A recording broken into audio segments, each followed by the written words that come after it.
Recording. Hello, everybody. Welcome back. We are doing our first presentation tonight since April, which seems crazy. We took a little time off during the summer, but tonight marks the kickoff of our 2025-2026 lecture series. We have an amazing speaker tonight, Representative Junie Joseph. She is going to speak on the Colorado Voting Rights Act, specifically its impact on DEI and underserved communities. Before I introduce her, just a couple of administrative items. The JEDI task force consists of myself, Shauna Tracy, and Kathy Ebersberger as co-chairs. And then our steering committee is Kat Gatchett, Mary Peckham, Ginger Baxt, and Vida Lance Brown. And I do want to give a shout out to Vida. She has a wonderful relationship with Representative Joseph and was really instrumental in helping us get this presentation put together tonight. So thank you, Vida. Before I introduce the representative, let me just remind you of what you signed before or when you registered, excuse me.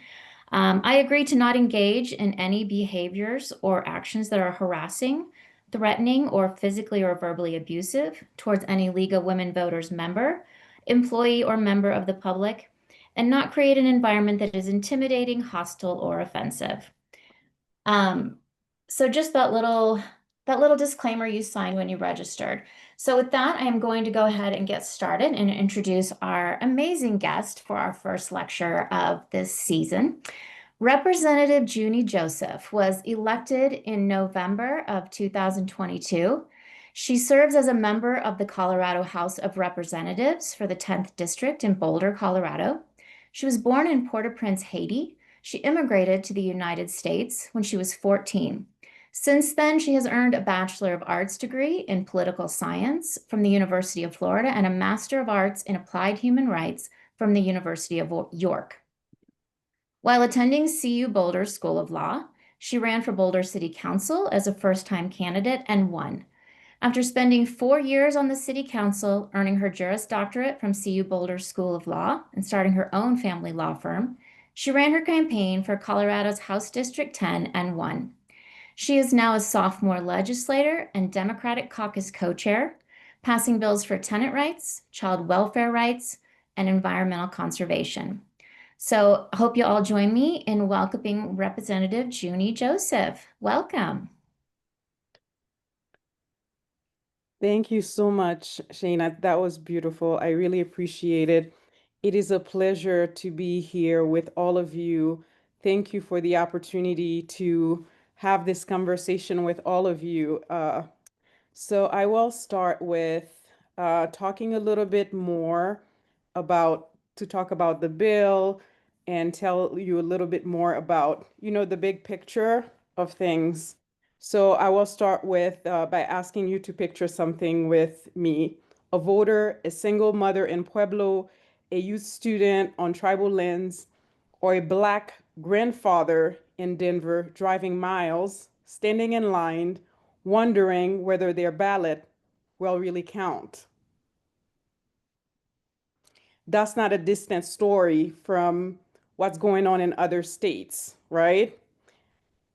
That's why we passed the Voting Rights Act, Senate Bill 25001, and that bill had to be written. Now Colorado has, as you know, Colorado has always prided itself uh, on expanding democracy. We give women the right to vote nearly 30 years before the rest of the nation. We've built one of the most voter-friendly systems in America. And yet, despite these accomplishments, attacks on voting rights are constant. Protections that once stood firm at the federal level have been chipped away, as you know, with this current administration. So we cannot afford to wait for Washington. So therefore, we had to take decisive action. This law, Senate Bill 2501, is more than just about the mechanics of voting. It's about protecting the most fundamental constitutional freedom, the right of every Coloradan to have their voices heard. It helps or it tells our marginalized neighbors or Native communities or Black voters or LGBTQ plus friends or immigrant families and those who have long been silenced, that their voice matter equally in the halls of democracy. Think about our tribal voters. In the 2016 election, turnouts on Ute Mountain Ute lands was just 36%. By 2020, with sheer determination and community-led outreach, it climbed to nearly 50%. Southern Ute turnout jumped from 46% to 70%. So that's powerful progress that we have done. But Native Americans across the country still vote at a rate about 20% lower than white voters, facing barriers like long distances, unreliable mail services, and lack of ID recognition. And I had the opportunity to travel to the Four Corners last summer, and that's one of the issues that I heard from our tribal nations. So Senate Bill 25001 changes that. It recognizes tribal ID as fully valid. It requires ballot drop boxes on reservations. It extends automatic registration to tribal members. That's the difference between fighting for access every cycle and finally having rights guaranteed by law. But again, let's be clear, the challenges aren't just in rural tribal nations or tribal lands. They are right here in our cities and Black communities that have fought for generation after generation for the right to vote. In southern Colorado Springs, for example, a district map threatened to silence the voices of Black and brown residents. Only after community outcries was the map stopped.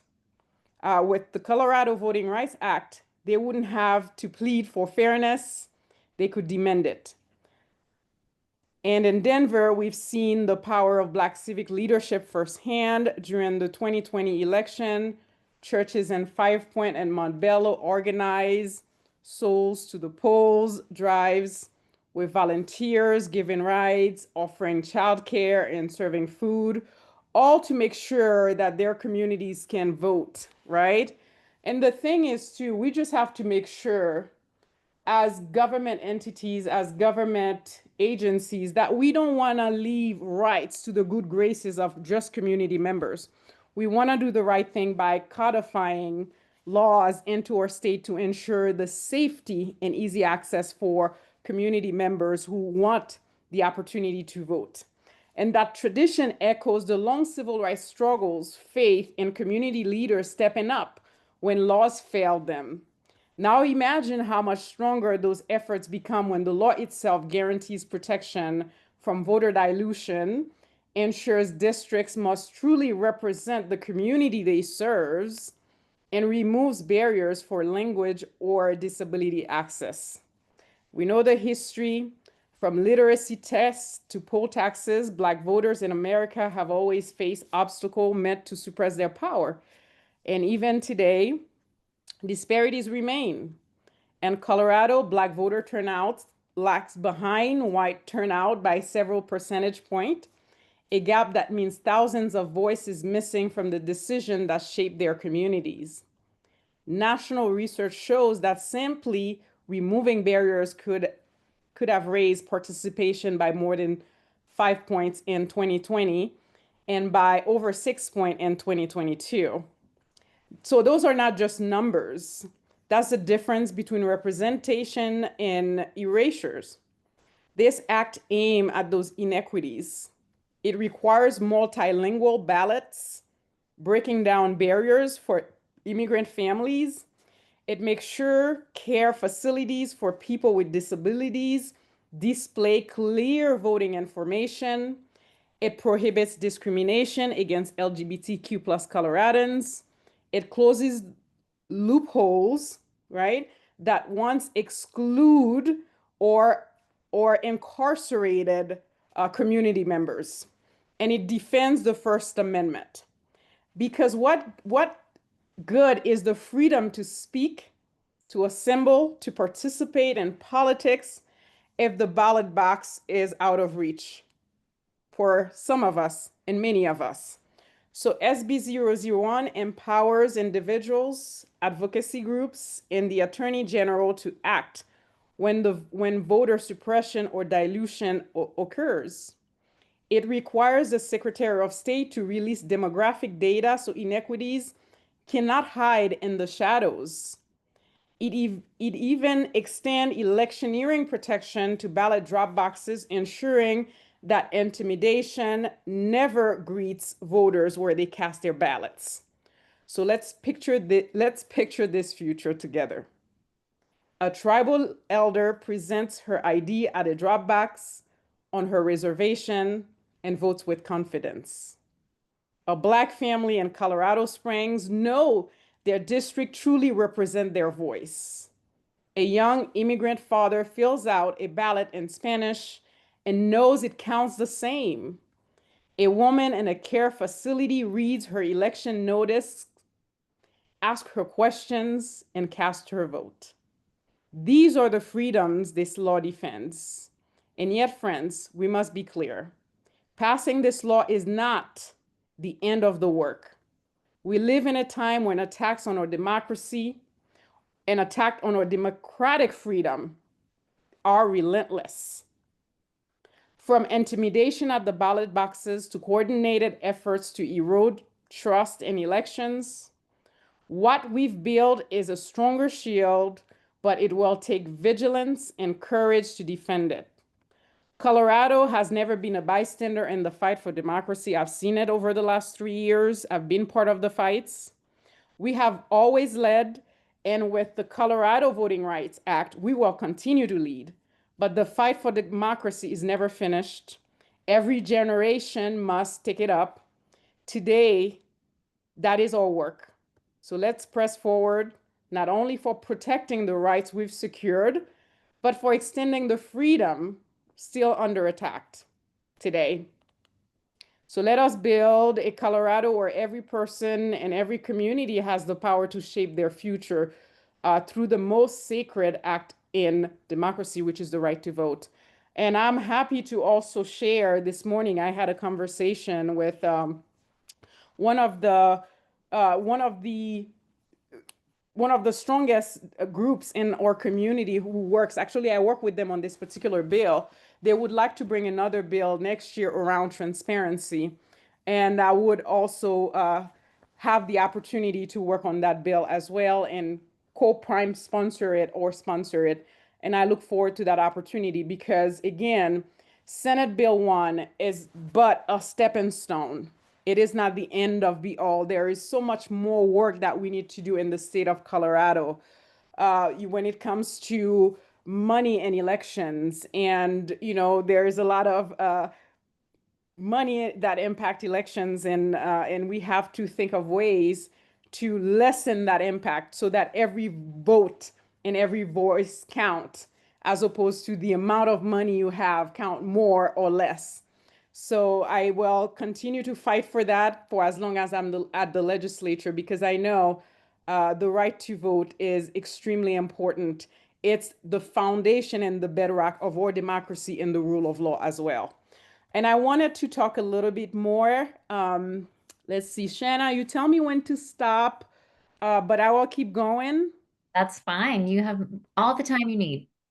Thank you. So I wanted to talk a little bit more because I'm sure there are lawyers in this group, and I'm a lawyer as well, but I'm a family law attorney, not an election attorney. But I wanted to speak a little bit more about some aspect of the bill again, and also talk a little bit more about some of the nuance of the bill when it comes to voter suppression, voter dilution as well. Excuse me. And also, I want to eventually talk to you about the bill process as well, since this is a lecture series. So again, as I noted earlier, the bill covers voter suppression, voter dilution. And so the bill codifies the rights of equal access to the political process for racial, color, and language minority group as established in the Federal Voting Rights Act. Cities and counties are responsible for providing equal access, and the bill specifies certain ways of conducting elections that are of conducting elections. And also the bill establishes a civil action process for remedying violations.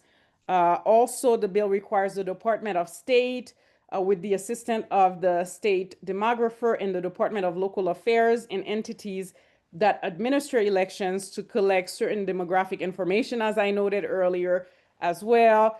And it also adds various healthcare facilities to the type of buildings that requires to display election informations, and also specify registration requirement for voters without a recognized post office address on Indian reservation as well, and applies ballot translation requirement to municipal elections. Again, a big part of the bill, as I noted, is around voter suppression and voter dilution. So again, voter suppression is any action or policy that actively prevents or discourages eligible people from voting. So again, suppression, it directly limits access to the ballot, right? Think about strict voter IDs, closing polls early in certain neighborhoods, purging the voter rolls for improperly, and also limiting early voting or mail-in voting as well. So voter suppression is about blocking people from voting, and then voter dilution is about reducing the weight or impact of certain groups of voters. So think of gerrymandering and splitting a community across districts so that they are less influential. At large elections as well can be seen as um, voter dilution, right, for certain minority voters who are consistently outvoted by the majority, and then reducing the number of representatives for areas as well. So again, this bill, it allows individuals, right, or organization to file a civil suit alleging voter suppression, voter dilution, or unlawful voting, a prerequisite based on gender identity, gender expression, sexual orientation. It also empowers the Attorney General to investigate potential violation or enforcement of the act, right? So that's one way we're trying to combat voter suppression and in the bill. And then another way as well is the enhanced access for tribal communities. As I've noted before, the act ensures voter registration and election access for Indian tribes, including valid identification for registration purposes, and having polling places on reservations. And also it support for voters with disabilities. So entities providing state funding services to individuals with disabilities are required to publicly display notices related to voting, and also the multilingual ballot access. Again, it expands existing requirement for the creation of multilingual ballot from only applying to qualifying counties to also applying to qualifying municipalities based on population or percentages as well. So again, when it comes to preventing voter dilution, that's very, very important. Again, as I mentioned to you, it prohibits political subdivision from enacting or employing any method of election that has the effect or is motivated in part by the intention of disparately impairing the opportunity or ability of protected classes, right, to participate in the election process. So that's why we have the data collection and transparency. So again, the state cannot say, well, we didn't know this is happening, or we didn't have that information. So it's very, very active. They're collecting this data. So it creates a statewide election database, right? And this information can be used in order to give us more information about what's going on in different communities as well. There's also an enforcement mechanism. So ultimately, the Voting Rights Act, it applies to the state and municipal elections and ensure that protection against voter suppression and dilution are comprehensive and statewide. It proactively addresses, again, both of these issues by implementing these measures that I just mentioned to you. I want to talk about a little bit about some of the groups that were involved. We had the support of 95, the AARP, ACLU, AXME was supporting the bill, AFT Colorado, American Civil, well, the ACLU, I've mentioned that. The city of, many cities were supporting it as well. Color Action Fund were in support of the bill. But we also had some groups who were some were in amending position, but sometimes amending can also be means that they are in opposition. They're not just coming outright and opposing the bill. So they'll be an amend. A lot of the counties were not in support of the bill, or they were in amend position because they felt that was they called it an unfunded mandate, and there were also some municipalities that were against the bill. I know we had to fight really hard because CML, which is the Colorado Municipal League, they were against the bill at first because they felt that it was an unfunded mandate. And then I do believe we had some group. Let me see. I'm trying to think who else. I think eventually every group seemed to be an amend as opposed to an opposition. But the behind the scene conversation often is that some of these amendments are not true. They're not really in amend position. They were really in opposition to the bill. But we were able to pass the bill and get it to the governor's desk, and we were very pleased by that, and the governor signed it as well. But I'm happy to talk a little bit more about the bill process.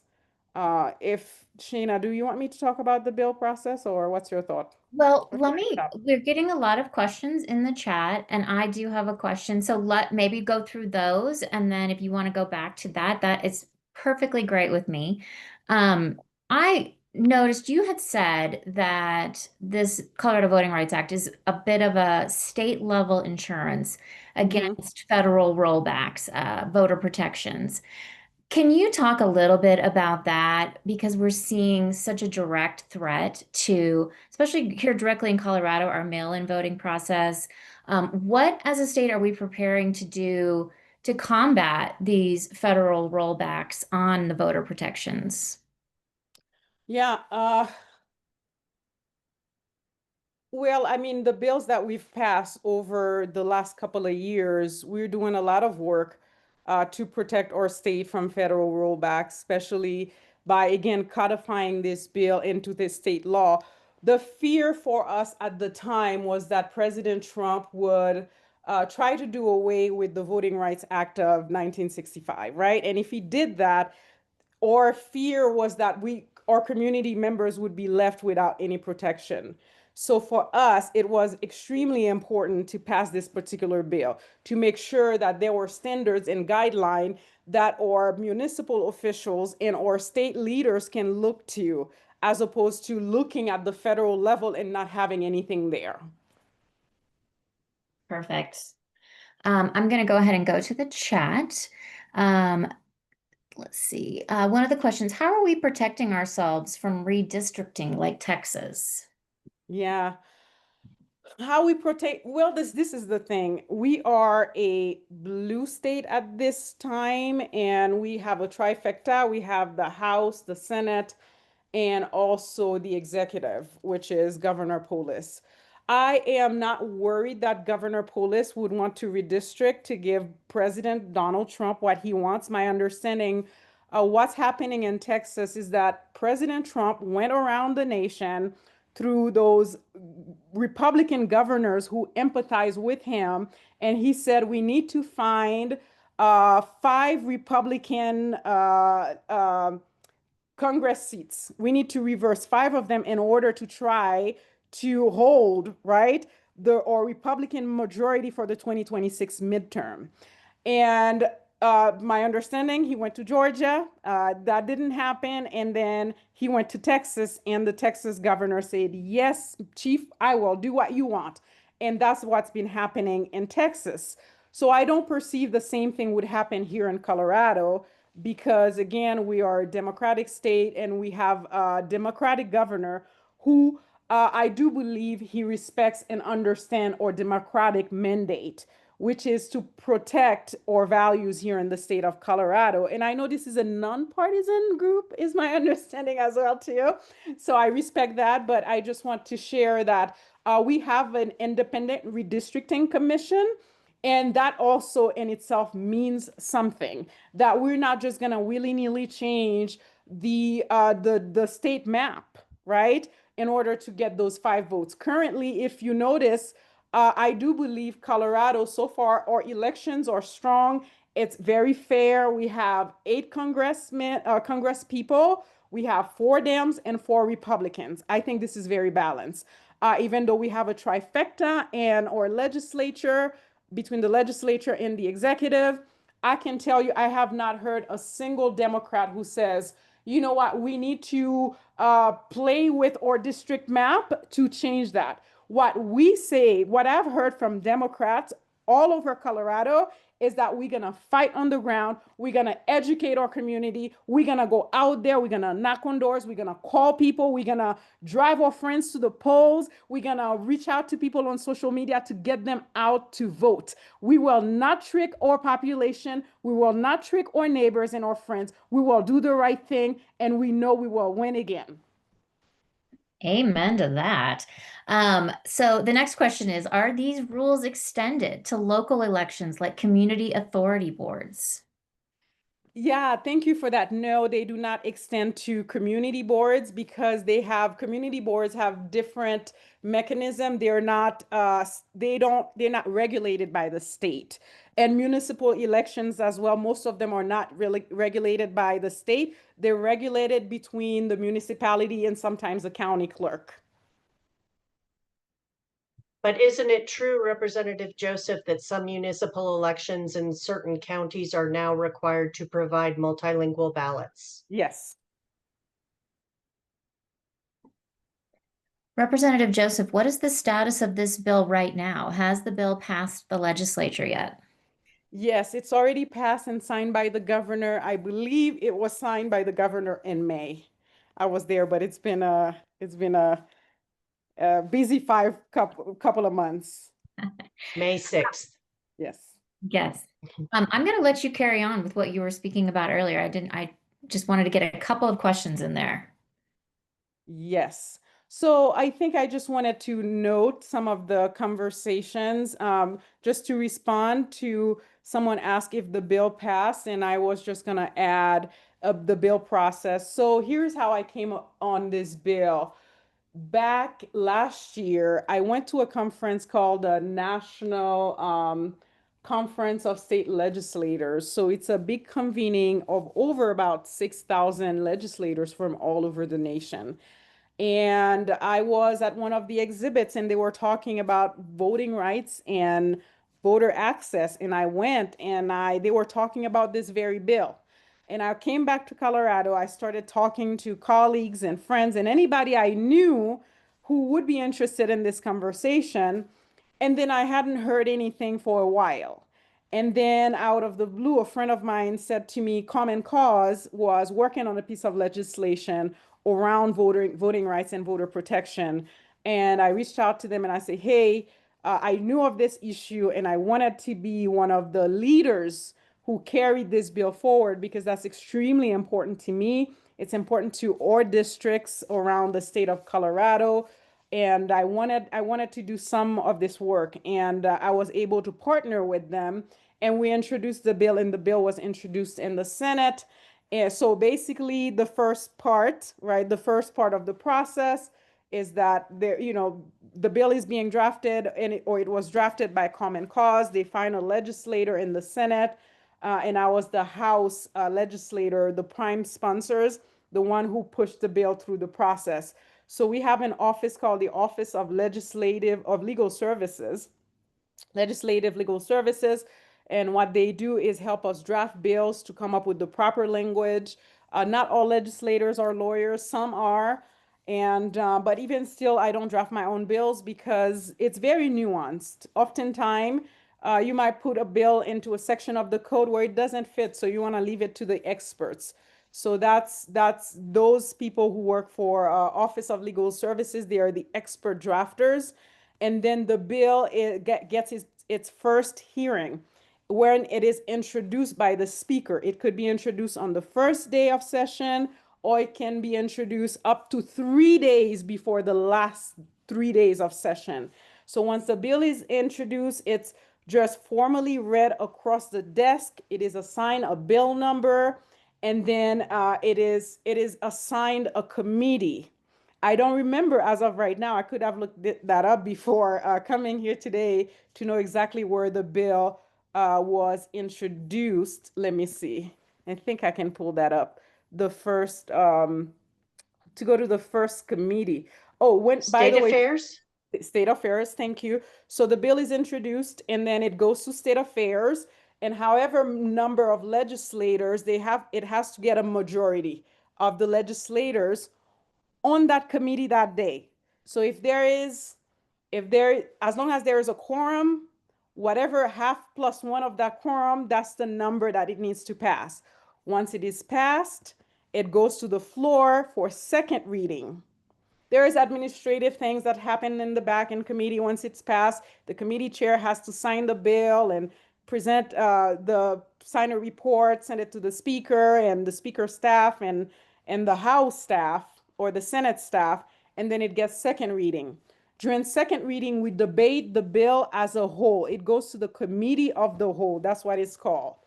And during the committee of the whole, we all debate the bill. And by the way, too, remember I mentioned there were people who are proponents and opponents of the bill. Lobbyists are not invited to be part of this conversation. However, legislators represent their interests during the debate. And that's not a bad thing, by the way. Using the word lobbyist, I know it can sound like a bad thing, but it is not, because there are some excellent lobbyists at the Capitol, and all they do is provide us expert information on different issues. And whatever the issue may be, it runs the gamut, right? And it can be, protecting children on certain issues, food, housing, any issue you can think of, there is a lobbyist on it. So I know lobbyists can have a bad name at times, but there are really, really some excellent lobbyists at the Capitol, and I've relied on them for expertise and research as well. So the legislators, whether the Democrats could be on one side, and sometimes it can blur it as well, especially on this bill, by the way. There were some Democrats who I believe there are a couple of Democratic no's on this bill, and especially in the House. So the bill is debated, right? The Democrats and Republicans, sometimes it's down the line where Democrats is on one side, sometimes Republicans on one side in the debate, and they represent the values of different organizations, for instance, CML. CML did not like the bill at times, and they probably sent legislators to put amendments on the bill, and that did happen while I was carrying the bill. And that's not a bad thing, by the way, to have a legislator, representing a lobby group or an organization, because lobby groups represent organization. So the legislator is really doing the work of the organization by bringing amendments to a bill. So that's the second reading. If the bill passes, it passes by voice vote as opposed to a registered vote or an electronic vote. And because oftentimes, if you are a Democrat and your bill makes it to second reading, oftentimes, because often the Democrats do chair a lot of these committees, because it's a voice vote as well, the bill tends to pass to third reading, where it gets a recorded vote. And by the way, Democrat and Republicans bills have been lost during the third reading vote, which is a recorded vote, because sometimes the person who's chairing may have heard, or they're not sure how the vote went, and they pass the bill to third reading.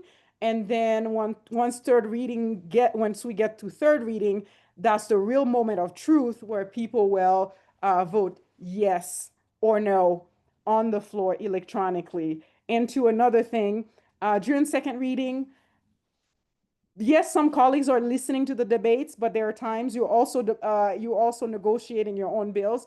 You're paying attention, but you are also focused on passing your own bill. So bills do pass on second reading for various reasons, and die on third reading because those are the true votes. It reflects how legislators feel about the bill.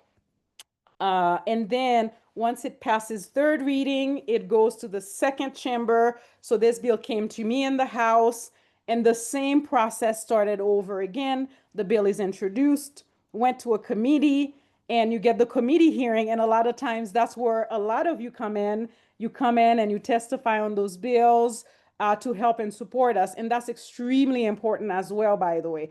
I think that's the most important part of the process because I've heard it. When I introduce a bill, no one's paying attention to that sometimes, but once the bill gets to committee, even my colleagues will ask me, who's interested in this bill? Who cares? And when you come in and you testify on a bill, it shows who cares about the issue and the policy. So it's extremely important to have community members involved in these policy conversation and these policy debates. And then and that's your really best opportunity to really engage in the conversation. There are more opportunities when the bill gets to the floor during third reading. You can send us emails. You can send us mass emails. You can get all your friends and neighbors to send us email to ask us to vote no on bills. There are bills, and I'm so grateful to live in Boulder where I have the opportunity to vote on as many progressive policies as possible. And sometimes too, I can weigh in, right, on an issue and say, you know what, I think I can vote this way because I've heard from my constituents, they like it. I may not personally like the issue, but I will vote for it because the people of Boulder cares and I've heard from them. And I'll do that. I'll go in the well during third reading and say, you know what, I've heard from my constituency and this may not be my personal judgment, but I will vote on this bill because I think this is what my constituency want. And, and the same process keep going, second, third, and after it passes third reading, the speaker and the president of the Senate has to do their paperwork, send it to the governor's desk. He has, I believe during session, he has 30 days, and after session, he has 10 days, either or the reverse, to sign a bill. If he doesn't sign it, it becomes law. Unlike Congress, where there's a pocket veto, this one is very different. If the governor doesn't sign it, it still becomes law. So that means he has to be proactive if he wants to veto a bill. And this bill was passed. We had a ceremony at the governor's mansion, I believe, on May 6th, and there were a lot of community involved as well. So again, I just want to say thank you to the League of Women's Voter for all the work that you've done on this bill, because I know without your support day in and day out, talking to legislators, we could not have passed this bill on our own. Kathy Eversberger, did you have a question? I do. Actually, I have two questions if that's okay. Um,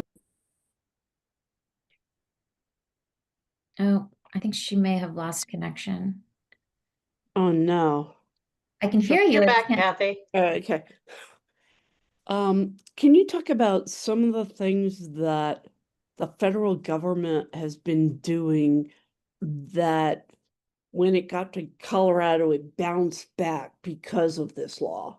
Like, what effect has this bill already had?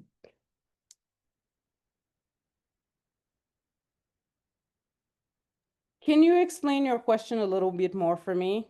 Yeah, sure. Because we have this law now, what kinds of things has the federal government done that they can't do in Colorado? I know that what kind of policies are they proposing that this bill protects against?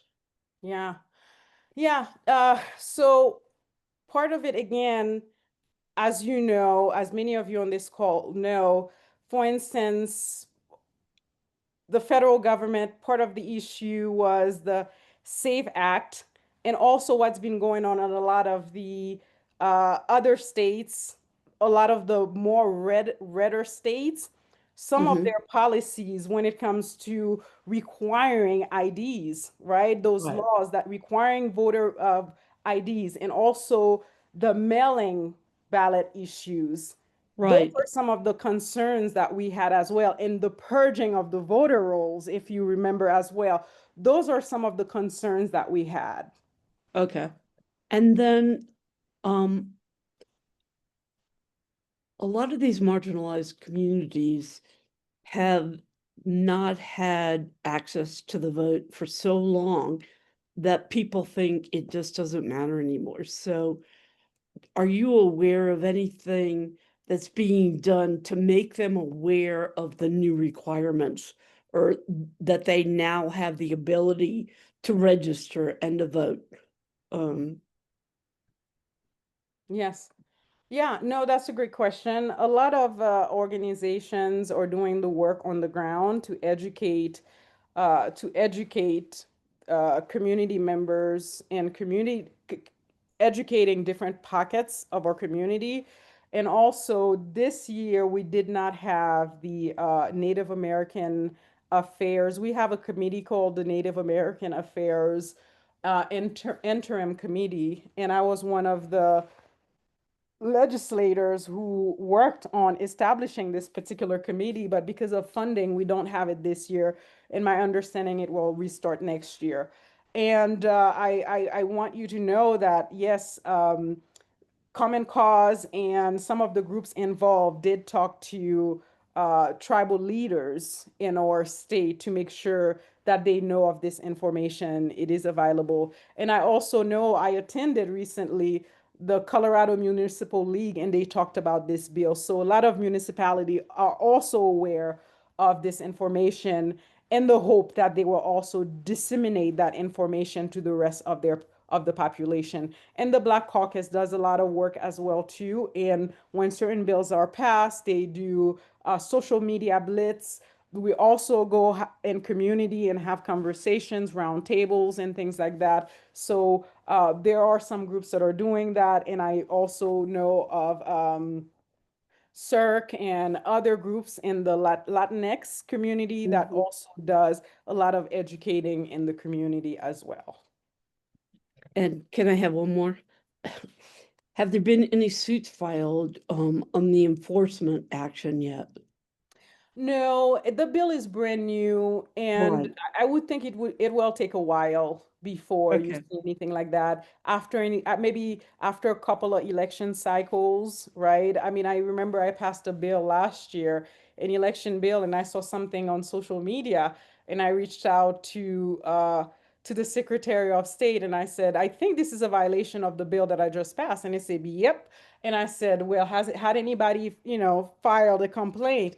And he said no. And I said, oh, I think I missed an opportunity. I could have filed it, but I said, but we had the conversation that I'm a lawmaker. There are different branches of government. You're a lawmaker, not a law enforcer. You Right. have to stay in your lane as well too. So far we have not seen. It's very, very earlier on. But the thing is, the most important part of the bill is that people have the tool if they Right. need it. Well, thank you very much. Thank you. Representative Joseph, with the direct attack we've seen recently on Colorado's mail-in voting, Mhm. how important is that particular accessibility to the underserved communities? Yes. Yes, this mail-in voting is extremely important. And practicality, we wish we lived in a world where there was no discrimination against people based on race, color, sex. Even here in Colorado, people deal with discrimination. So mail-in ballot is extremely important. And also too for people with disabilities. Practically, there are people who cannot go to the poll. There are people who are elderly, right? All they have to do is just fill in that ballot, right? And return it to a voting box when they have time or have somebody drop it off for them. That's extremely important because we want people to have access and a voice in their democracy and the ability to speak for themselves, right? Because it's also about transparency and accountability. If you remove mail-in voting, you are disenfranchising a whole group of the community. And imagine as well what could happen when people go to the poll. Would they get turned away because they are LGBTQ plus, or they have an ID and let's say they have not changed their name yet, right? They wanted a name change and they have not done it and they show up and now there's an argument between my name is Junie, which is, or it's a dead name, and now they want to use another name. And we know that's happening in Colorado still. And we don't want our community members to have to deal with discrimination because it's still present in our community. I'm going to take a couple questions from the chat. What is, let's see, what is this? Sorry. In your opinion, what is the best formula to get out the vote? Best formula to get out the vote is that legislators at the state legislature, that they fight for our community, and what they say they run on, they go out there and pass these laws and fight for them and advocate for them at the state capitol. I think the reason why we're having issues with voters and voter disengagement is that the people do not feel that we are supporting them enough, that we stand up for them. We are at the state capitol doing things that they don't believe are in full support of their rights. They don't see, or they when they're looking at their income, it's not helping them pay their rent and also take care of their families and feed themselves. So why should they go out there and vote and contribute and participate in the system that doesn't support them? Because it feels like you're just voting for the sake of voting. We are telling people, please vote. It is your civic duty. But once they vote for you, they still live in substandard housing. They can barely feed their kids. They can barely pay their rent. So at the end of the day, they don't know why are they doing that. If we want more people out there in voting, we need to stand up for them. We need to fight for them. We need to do the work that we promised we would do on their behalf at the state capitol. That's the first thing that needs to happen.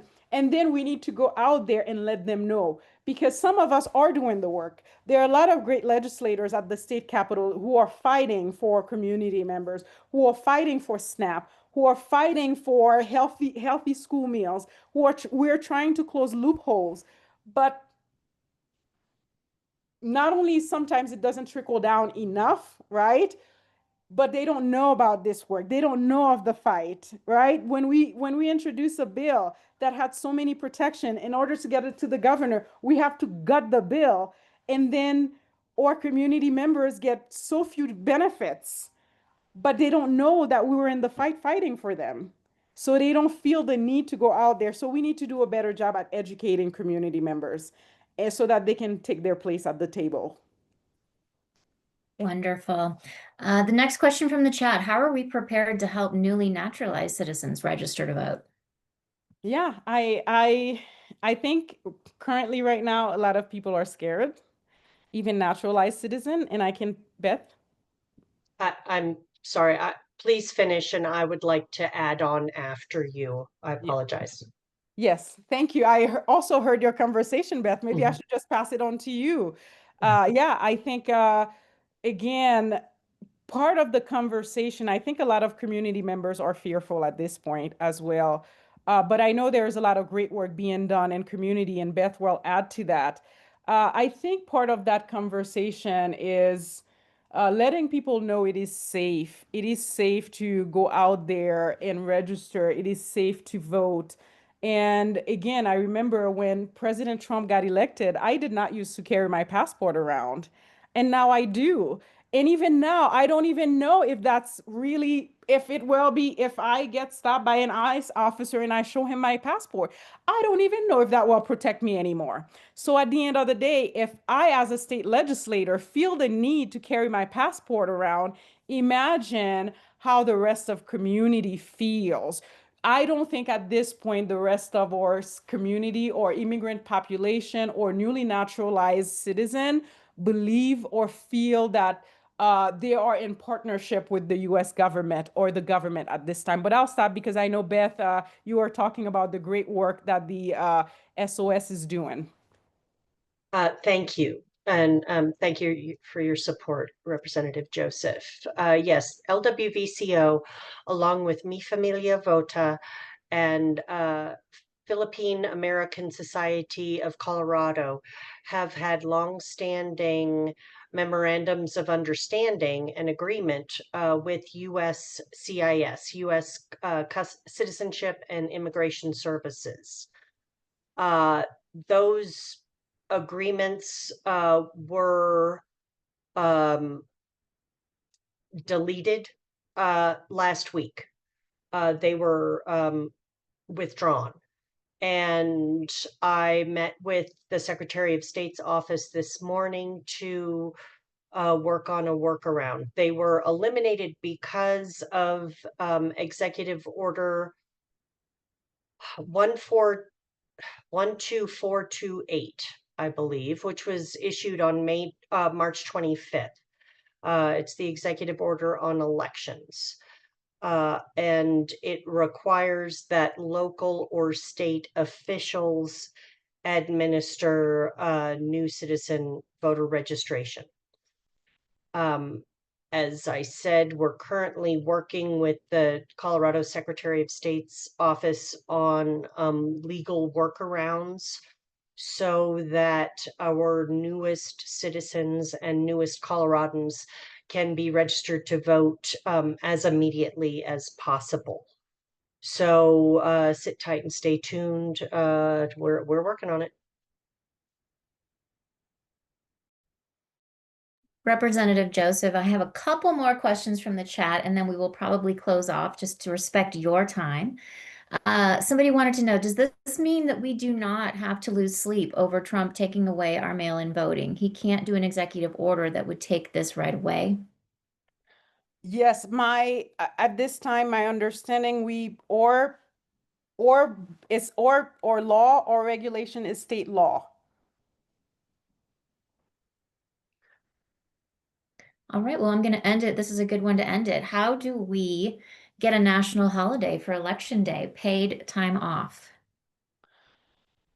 I support a national election day. However, part of the conversation as well is how do we get people out to the poll, right? You cannot force people to vote. Because it would be a free speech issue. It would be a constitutional issue. You can't force community members to go out there and vote, but we can surely make it easier for them to vote. And I would certainly support making Election Day a holiday because it would facilitate more people going out there to vote. But I think, one of the things that we can do if we don't do a holiday is that we can give them paid leave, right? Employers can give their employees paid leave and also do more as it relates to community engagement to get people to the polls.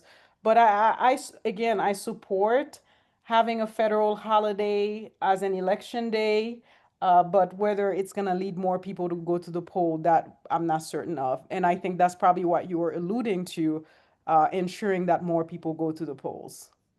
That's always the hope, right? Yeah. Well, let me just say on behalf of myself, but more importantly on behalf of the League of Women Voters, thank you so much for your time tonight, but more importantly for your work on the Colorado Voting Rights Act and everything you're doing in the state legislature. And we just hope we see more of you. Yes, Thank thank you very you. much. I just want to say thank you for the opportunity to be here with you today. And thank you for all the work that you do. It's again, thank you for that, and thank you for being a great partner. We're getting a lot of great comments in the chat. I don't know if you've seen them, Representative Joseph, but people are saying how much they've learned tonight, how great this presentation has been. So again, thank you so much. Thank you. Thank you. Please invite me again. I'd love to come back. Oh, we would love to have you. Thank you. Thank you. All right, everybody, we'll see you in October, and maybe before then, if the necessity arises. Otherwise, have a great evening.